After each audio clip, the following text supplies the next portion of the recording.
My barely present father adopted a girl at his work. About 2 weeks ago, whilst driving me, 16 male, to school, something he rarely does, my dad, 49 male, started talking about this girl at his new work, stating he had adopted her and he is now her work dad.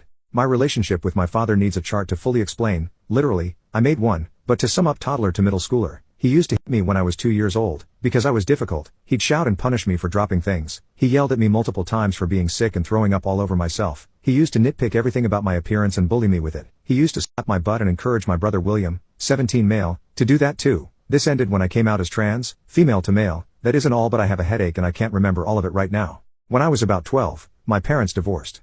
I remember my father used to do everything to make my brother William and I pick him over our mother, mostly by bringing up my mom's drinking. I also remember both he and my mom would constantly discuss their issues with me, from child abuse to my mother's drinking. I still remember one night where I told him I was too young to be dealing with all this, as I was only 12 at the time, and he told me, "You're not only 12, you're already 12. Which made me think everything happening was normal.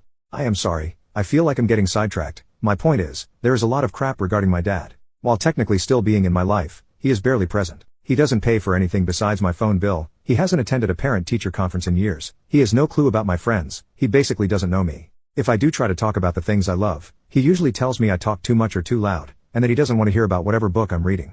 About 3 months ago, I was horribly self-destructive. Nothing felt worth it anymore, and I was very close to breaking my sober streak on self-harm. I didn't, 1 year and going strong. I was so low and all I wanted was my dad to do literally anything. He told me he'd do anything to help me feel better, and I wanted to believe him, but even in a desperate state I knew better. When I got so low I didn't want to leave my room anymore, he wouldn't stop bugging me. Even though he says it is entirely William and I's choice if we are in his house or mom's house, he'll start talking about how horrible of a father he is as soon as I cancel. Saying he can never do anything right and how nothing he does is enough for me, and how I might as well go over with moving boxes. He didn't even know when I went to the crisis service and got emergency therapy. I mean, I told him about it, but he claimed I never did when I brought it up. I feel like I'm getting horribly sidetracked. I'm sorry. My point is, my father has never been truly there for me.